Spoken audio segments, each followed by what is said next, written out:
Assalamualaikum warahmatullahi wabarakatuh. Yang kami hormati, Ibu Yenida Parmarisa SSMM selaku dosen pengampu mata kuliah Komunikasi, Bisnis, dan juga para hadirin yang saya cintai dan saya banggakan. Nah, pada kesempatan kali ini izinkan saya, Ferdiansyah Harinata, untuk mempresentasikan materi yang tidak hanya relevan, namun juga berguna untuk diimplementasikan dalam kehidupan kita sehari-hari. Nah, langsung saja kita masuk ke dalam apa sih yang ingin kita bahas?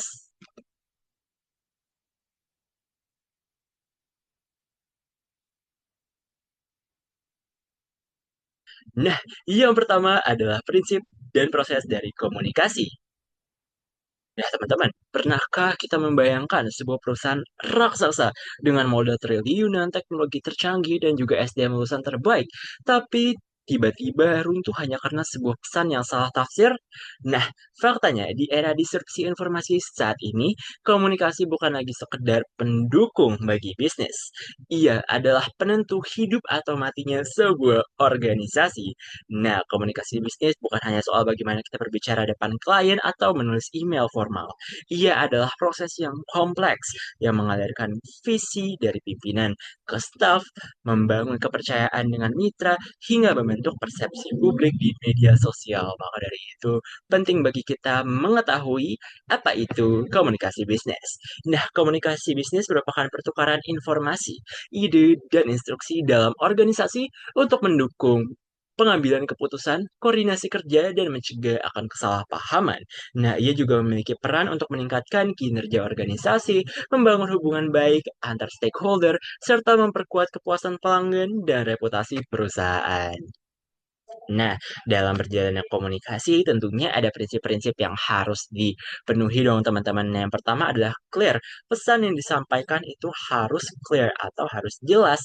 Nah, yang kedua adalah correct. Pesan yang disampaikan itu harus benar. Terus tiga, complete. Kita tidak boleh menyampaikan pesan setengah-setengah tentunya karena akan mengurangi isi dari pesan tersebut.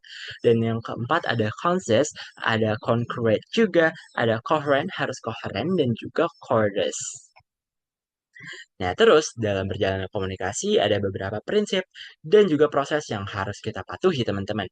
Nah, ada 6 rangkaian proses, teman-teman, di sini. Yang pertama, dari sender terlebih dahulu, dari si pengirim pesan, mengirimkan pesan ke encoding, terus channelnya apa, terus decoding, dan receiver menerima pesan tersebut. Nah, tahap terakhir ada terjadi namanya feedback antara si receiver dan juga sender ini. Nah, kalau misalkan ada satu aja yang hilang dari semua proses ini, maka komunikasi tidak dapat kita notabene-kan sebagai komunikasi, teman-teman. Jadi semua ini adalah rangkaian proses yang harus diimplementasikan dalam komunikasi.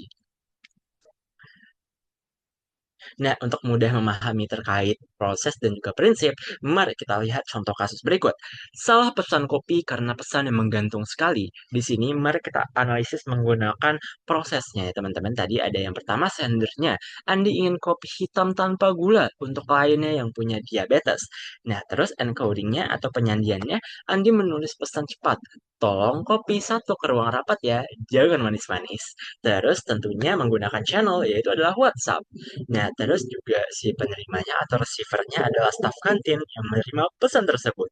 Terus ada terjadi proses decoding atau penafsiran. Staf kantin mengartikan jangan manis-manis sebagai kopi susu dengan sedikit gula. Nah, umpan baliknya apa? Staf datang membawa kopi susu dan Andi pun kaget karena kliennya tidak bisa minum susu dengan gula sama sekali. Nah, dari sini kita tahu teman-teman dan bisa menganalisa menggunakan prinsip 7C tadi. Yang pertama, masalah utamanya tuh terletak pada lack of clarity atau consciousness. Kata jangan manis-manis itu ambigu banget teman-teman. Bagi Andi artinya pahit total dan bagi staff kantin artinya tetap pakai gula tapi sedikit aja. Nah, terus juga ada lack of completeness. Andi tidak menyebutkan jenis kopinya, mau kopi hitam atau kopi susu dan tidak menyebutkan spesifikasi tanpa gula. Dia nyebutnya jangan manis-manis doang. Ini Ini membuat pesanan tuh jadi rumit dan juga nggak lengkap, teman-teman. Terus juga terjadi hambatan di sini, ada hambatan semantik, di mana perbedaan penafsiran makna kata manis antara Andi dan staf kantin itu berbeda. Terus juga hambatan psikologis, Andi yang terburu-buru saat rapat membuat dia tidak teliti menyusun pesannya. Jadi gitu teman-teman, komunikasi itu selain harus disampaikan dengan jelas, tapi harus memenuhi proses-proses yang ada supaya apa? Supaya tidak terjadi yang namanya miskomunikasi. Mari kita next ke pembahasan selanjutnya, komunikasi tertulis bisnis.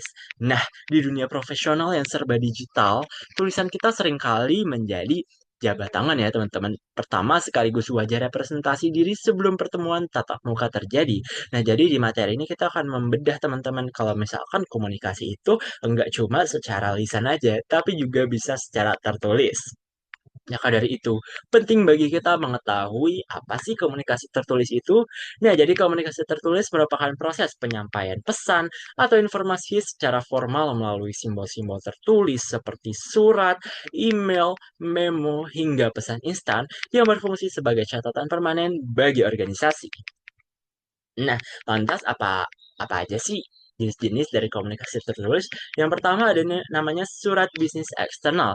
Nah, surat bisnis eksternal ini digunakan untuk menjalin hubungan dengan pihak luar, seperti surat penawaran, surat pesanan, atau surat keluhan. Nah, terus yang kedua ada surat bisnis internal atau biasa dikenal dengan memo. Nah, pesan tertulis singkat yang diedarkan di dalam organisasi untuk koordinasi antar staf atau departemen. Dan yang terakhir ada yang Nah, berikut merupakan contoh-contoh surat memo atau surat internal. Kalau misalkan kita ingin berkomunikasi dengan agen-agen atau rekan-rekan yang seinternal dari organisasi atau bisnis, kita dapat menggunakan surat memo ini apabila tujuannya ke ranah yang formal, teman-teman.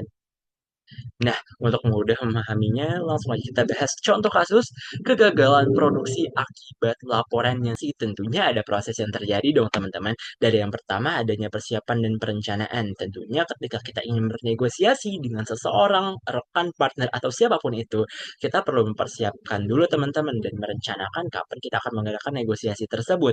Terus juga kita memberitahukan definisi aturan mainnya, kayak kesepakatan kita apa dan lain sebagainya untuk apa? Untuk menghindari miskomunikasi dan juga pesan yang disampaikan lengkap sebagaimana yang saya sebutkan di awal tadi, kita harus menyampaikan pesan secara lengkap teman-teman. Terus juga yang ketiga adalah justifikasi teman-teman. Setiap pihak memaparkan posisi atau tuntutan soal apa yang mereka tuntut saat ini. Terus juga yang keempat, ada tawar-menawar. Jadi ketika kita udah tahu nih kesepakatan satu sama lain, terjadilah tawar-menawar, teman-teman. Jadi kayak misalnya kita nggak setuju, kita tawar-menawar. Begitu juga dengan pihak yang nggak setuju sama kita, sehingga akhirnya yang terakhir adalah penutup. Namun, pendiri startup tersebut tampil sebagai negosiator yang cenderung naif, teman-teman. Terlalu percaya diri dengan valuasi buatannya sendiri tanpa didukung data yang konkret. Nah, selama proses tawar-menawar ini terjadi konflik horizontal ketika tim keuangan dan tim produk dari pihak startup memberikan informasi yang saling bertentangan mengenai beban utang perusahaan.